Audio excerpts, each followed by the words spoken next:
Good morning, everybody. Morning. Pleasure to be back. And this morning I'm changing tack slightly. Usually you'll come in and we'll talk about halacha and all these things. Ultimately, what I'm doing this morning is really telling a story about a forgotten Jew who he saved millions and millions of people. And the world seems to have forgotten him. And I heard his story presented as the story of the Hanukkah Jew. And there are a lot of similarities, or a lot of themes that emerge from this incredible story about this amazing person that teach us or remind us about the Hanukkah story and the values that we take from the Hanukkah story. And so here goes. There was a gentleman, no relation to us, called Lord Joseph Lister. Now, you guys should know, you probably have heard of him, and there's several hospitals, surgeries named after him. I'm sure you know who this fellow is. He was a very anaesthetist. I think he rose to fame as somebody who really also worked to sanitize the surgery procedures. He was born in 1827, and during his time, the death rate for a surgery was 50%. It was absolutely astronomical. And the way you chose a doctor, sort of in those days, was you looked for the ones with the most blood-stained coat, because that was the guy who had like the most experience. So, I mean, the world of hygiene and protocol was far removed from what we know. And he realized 50% is an extortionately high death rate. We need to do something about it. So he worked sort of based on teachings of Louis Pasteur, who we know, famous microbiologist, and he began experimenting with chemicals to clean patients' wounds and basically stop infection. And the death rate went right down. So Lord Joseph Lister, who will resurface in the story, but he spoke about this person that we're going to discuss today as the savior of humanity. So Lord Joseph Lister, who reduced the death rate of 50% from surgeries, called this person, this Jewish person, the savior of humanity. Who are we talking about? We're talking about somebody called Valdemar Hafkin. Has anybody heard of this person? It is an absolute travesty that people do not know who this person is, but this is the person we're talking about. And by the way, I'm sure you'll have had opportunity to flick through the additional notes in the second edition of the Hertz Chumash. Anything's better than a sermon, right? And Valdemar Hafkin actually gets quoted by Hertz in the additional notes of the Hertz Chumash in the second edition. If you open a Hertz Chumash, you'll be able to find him there. Who was this person called Valdemar Hafkin? So he was born in Odessa in 1860. And he went by, his full name was Vladimir Mordechai Aronovich Shavkin, but he was known professionally as Valdemar Hafkin. And he had 4 siblings, and his mother died on his 7th birthday. And it was basically from this point on that Hafkin fights. For the rest of his life, he's fighting, struggling against something. His father traveled a lot for work and wasn't home. I think his grandparents raised him. And it was from the age of 7, he was a very young boy, pretty much fending for himself, that he grew up in Odessa. And he joined at quite a young age the Jewish League of Self-Defense, which, as you can imagine, defended Jews from what was quite prominent anti-Semitism. He also joined a socialist group against the Russian Empire called the Narodnaya Volya. And this featured a little bit later, but this was a socialist group that he left because they turned to terrorism. And this group actually became very proud of their terrorist activities. He left that group because of their terrorist proclivities. But during the Jewish pogrom of Odessa in 1881, he was 21 years old. He and the Jewish Defense League were defending Jewish homes. He was actually arrested for defending Jewish homes. It was just mind-blowing. It wasn't just anti-Semitism from the thugs, there was institutionalized anti-Semitism. He went to prison for defending Jewish homes against the pogrom. And it was only his teacher, a fellow called Eli Mechkinov, who was a famous microbiologist in his own right, that came to court and saved him. That really meant he didn't face any prison time. Eli Mechkinov, ironically, also was Jewish. However, he converted to Orthodox Christianity and then basically declared himself an atheist. So it wasn't in any way connected to Judaism. And it must be said, nor was Valdemar Hafkin. Valdemar Hafkin was in no way a particularly overtly religious or practicing Jew, but he still joined the Jewish Defense League and still felt a connection to his Judaism. Now, after his arrest for defending Jewish homes, he was recognized as quite a budding scientist. And he was offered, which was, again, incredible for these times, a professorship in the Russian university on one condition. he had to convert to Christianity. They weren't going to let a Jewish boy succeed in a Russian Christian world, and he would get a professorship, which was impossibly hard to come by. That he would get this as long as he converted to Christianity, and he point blank refused. He refused to take this opportunity of a lifetime if it meant compromising his Jewish identity. And he left Russia, and from this, national treasure of science, he went to becoming an assistant librarian for a chap called Louis Pasteur in France. So, yes, he's working with a big name, but he really has fallen from, he's probably seen that potential, that avenue of his career, that lifestyle just vanish in front of him. But he's made that conscious decision. He's not going to take that avenue at the expense of his Jewish roots and his Jewish identity. So while he's working for Louis Pasteur, he sort of casually almost develops a vaccine for cholera. And Valdemar Haffkine is the founder, he is the originator of the cholera vaccine. There were 5 cholera outbreaks in the 1800s across Europe, America, and Asia, and it absolutely decimated the Western world. 5 outbreaks in the 1800s, and the focus at that time was very much on cure, not prevention. Haffkine, working maybe under the shadow of Louis Pasteur, has developed a cholera vaccine. He's going to save millions of people. The first thing he does is he goes back to Russia, where there was a cholera outbreak, and says, hey, I have a cholera vaccine. We're going to save people. There was a famous Russian who died from cholera, famous Russian musician. If anybody knows, Tchaikovsky. Tchaikovsky died of cholera in Russia during one of these outbreaks. And Haffkine comes to the Russians and say, I have the vaccine for cholera. I can save everyone. So they say no.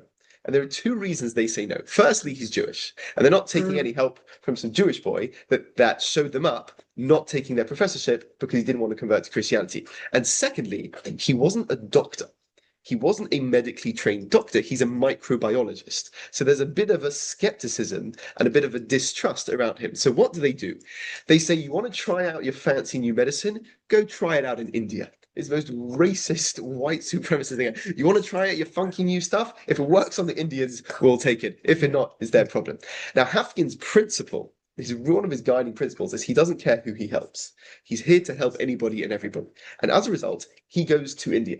Now, he goes to India, and they are far more receptive. Again, they're suffering from a cholera outbreak. They are far more receptive of it on the whole. He does have to survive an assassination attempt by, nothing's changed, a Muslim extremist group who have labeled him as a Jewish terrorist. This is because of his Narodnaya Volya connections, which went to terrorism, but he left because they went that way, and also because he was Jewish. He survived this assassination attempt, and he started delivering his vaccine to the Indians.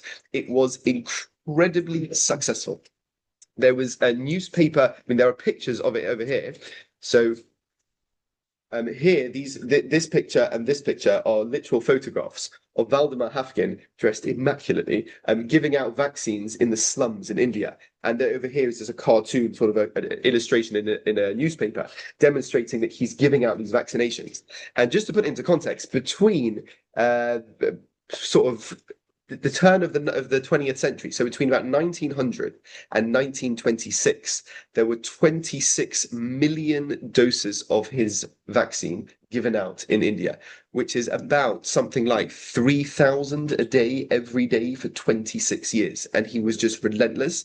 And he founded the cholera vaccine. This is the guy who saved, as Lord Lister said, humanity. He saved millions and millions of people. It's not like a secret. If you go on Google and you just type in who developed the cholera vaccine that saved humanity, it just says Valdemar Haffkine, but nobody knows. Nobody knows. And it's absolutely amazing. It still wasn't plain sailing for Valdemar Haffkine, even as he's giving out this cholera vaccine in India. There was something called the Little Dreyfus Affair. So we know about the Dreyfus Affair. There was an incident coined the Little Dreyfus Affair, where there was, again, he's giving out thousands of vaccinations every day. There were 19 people that died. 19 people died as a result of his vaccination, and this is in 1902, I think. And the reason that they died, it was alleged, was because Haffkine wasn't following proper sanitation protocol. That was the allegation that was made. As a result, Hafkin lost his license and was kicked out of India. Now, this is ridiculous. If you're vaccinating thousands of people a day and 19 of them die, it's not because you have an institutionalized problem with the way you deliver medicine. There's clearly something's gone wrong with one batch of your medicine. And these people, by the way, died of tetanus. They died of tetanus. He went back to France, and it was actually the Lister Institute, founded by Lord Joseph Lister, who actually worked very hard to clear his name. And they proved that this could not have been a problem with the way Hafkin worked. It was clearly a contaminated batch and was actually not his fault. It subsequently came out that one of his assistants had dropped a bottle of medicine on the floor and had not cleaned it. And 19 of those people that had been vaccinated with that cholera vaccination, they died. But the hysteria that surrounded this incident became known as the Little Dreyfus Affair. And he actually never went back to his place, to Bombay in India. He actually briefly went back to Calcutta, but then subsequently really stepped back from his vaccination career.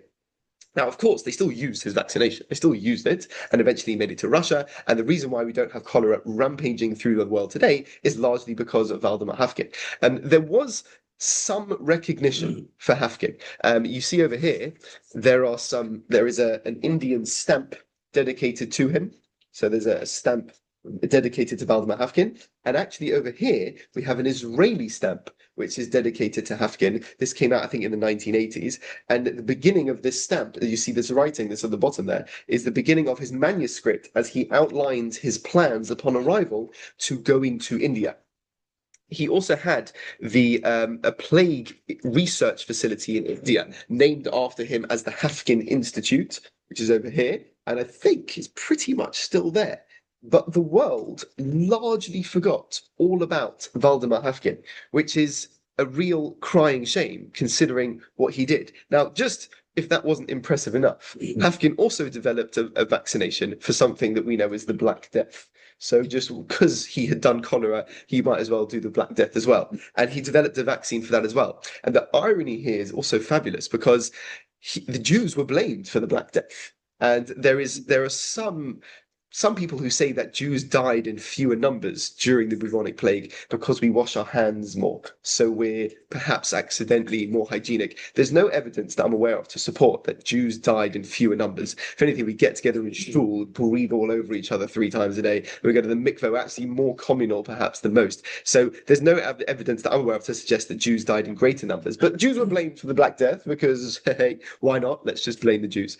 But Valdemar Hafkin also created a vaccination for the Black Death as well. So we have this little Jewish boy from Odessa whose mother died on his 7th birthday and parents weren't, his father wasn't around much, who literally went from saving Jews in Odessa during pogroms to literally saving the world. And his vaccination and his dedication to helping all types of people, we owe our lives to today. And it is a crying shame and something of a mystery to me as to why people don't know the name Valdemar Hafkin. It's a really, really strange thing, but something that perhaps we should raise awareness of if we can. Now, beyond just his medical work, towards the end of his life, as he retired, he lived in Switzerland for the last few years of his life. He became very religious and far more connected to his Judaism. And he wrote very powerfully against, or maybe not against reform specifically, but for orthodoxy.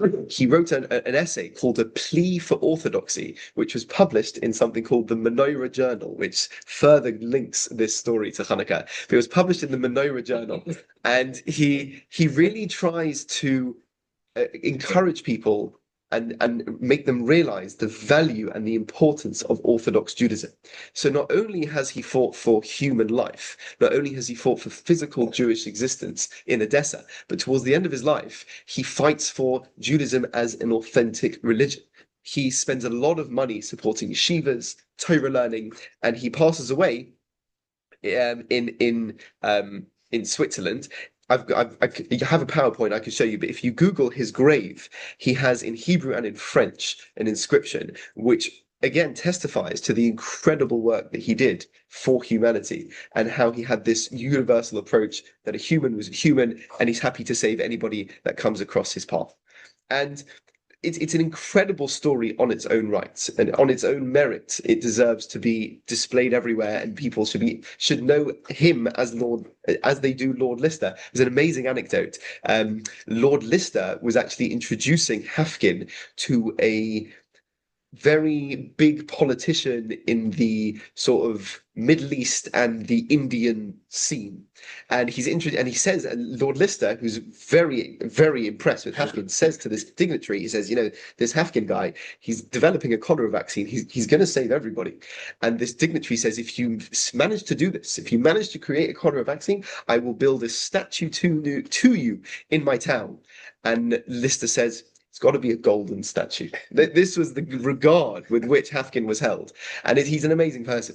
But I think there are some strong Hanukkah motifs here as well. And there's the Kiddush Hashem that he made, I think, rings even louder during Hanukkah. Firstly, this refusal to convert to Russian Orthodox Church at the expense of a professorship as a young Jewish boy with not many options in Russia and not having had this cholera vaccine on the table. This was his opportunity for greatness. This was his opportunity to make a comfortable, easy life for himself. And all he had to do was renounce his Judaism as his teacher, Eli Mechkinov, had done. So those who came before him had renounced their Judaism in favor of a more illustrious career. And he had that opportunity handed to him. And he turned it down with no other options on the table. He didn't turn it down in favor of anything. He turned it down and became not even a librarian, an assistant librarian for Louis Pasteur, a nice place to work, but not the academic heights he was going to reach in Russia. And we talk about the Hanukkah story and how so many Jews assimilated and gave up their identity in order to fit in with the Hellenists. This is something that Hafkin absolutely refused to do, and it's amazing to see that had he not made that decision, had he opted to live that Christian life in the Russian Orthodox Church and in Russian academia, who knows if he would have come up with this? Who knows if he would have saved humanity? But that choice, he didn't know that at the time, that choice he makes is an incredibly inspiring example and a message that comes from Hanukkah. And also, more simply, he fought to protect Jewish people, he fought to protect Jewish practice, and proudly identified and fought for Orthodox Judaism. And I think this is an amazing story, something we should go away and tell people about. Especially we Jews have often been maligned and underappreciated, but especially in Hanukkah, we think of this incredible Kiddush Hashem that a young non-religious boy made, and the sacrifices he made in order that he could be a Jew on his own terms, in his own right, and even if it came at great expense, is an amazing message as we approach Hanukkah. So a different attack, a different approach to the one that I'm usually taking in terms of the halacha focus. But I think it's an incredibly inspiring story to share, especially around Hanukkah. And remember the name, gentlemen, Valdemar Hafkin, the savior of humanity. Just if you want to. This is the man we're talking about, the Hanukkah Jew. So happy to take any questions, but that is just the story I wanted to share in advance of Hanukkah. And happy Hanukkah. Don't convert to Christianity. I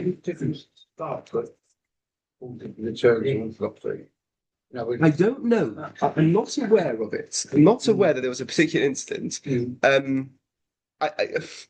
need to double check. I think there was this lingering sort of feeling he had, the lingering connection he had throughout his life of his connection to Judaism. And as far as I remember, he tried to keep Jewish practice where he could. I need to double check. He may have sort of tried to avoid working on things like Shabbos. It was there. It could be when he took a step back from the chaos of his professional life. He had that freedom to do that, but he really sort of moved into that religious gear later on in life. A very, very special person. How did you come from? So I came across it. I'm not going to boast about this. I heard about a very short video on YouTube. I came across it a couple of years ago of a rabbi called, I think it's Rabbi Y.Y. Jacobson, not the American one. I think it's the Scottish one. And he does a short video on Valdemar Hafkin called the Hanukkah Jew. It's a short video. I don't think in the scope of that video he's able to do the story justice. But I was so moved by the story. I'm like, I want to look into this guy. And the more you delve into his story, the more incredible it gets. So again, it should be a name that everybody knows, especially in the Jewish community, but they don't. So I've taken it as a bit of a mission of mine to run around, honestly, like let people know. And it should be Le'iloi Nishmas. His name is Mordechai Zev ben Aaron Hefkin. His neshama should have an aliyah. He's getting tremendous chus in Shemayim for what he's done for humanity. As far as I know, he never married. No, as far as I know, he never married. It's funny. In one of these biographies I was reading about him, he described his ideal woman as this cold, academic, detached person. That's the person he's looking for, and he seemingly never find. There are those who suggest that in the way he's describing himself, he sees himself as this cold, detached medical academic, and he's really looking for somebody just like him. I don't think he ever did marry, and I don't think he did ever find that cold academic woman that are in such high demand. But he never, as far as I know, he never married and never had children. So if he distributed thousands in India, do we know where he manufactured this vaccine? So I think the Indian government understandably got well behind it, and I think it was a British colony at the time. So this would have expended his support from Lister, so that there was a strong. The people were very keen to have this work. They wanted a cholera vaccine. They just wanted to try it out on the Indians first and see if it worked. And then if it worked and they weren't dying in numbers, then we'll take it then. So this was his testing ground in this incredibly racist way. But he wasn't doing this he was genuinely happy to sit there in India for the rest of his life vaccinating people. He just didn't care. People were people as far as he was concerned. But then the British and the Russians jumped on the bandwagon and thought, great, we'll use that. Thank you very much. They did some people did their darndest to remove him from the medical scene altogether with this Dreyfus affair and these wildly accentuated and exaggerated accusations about how he wasn't following medical practice. But he ultimately survived the test of time, and his vaccine is still the one we use today, as far as I know. Thank you so much. That was very, very interesting. I will say goodbye to those on Zoom. See you all next week.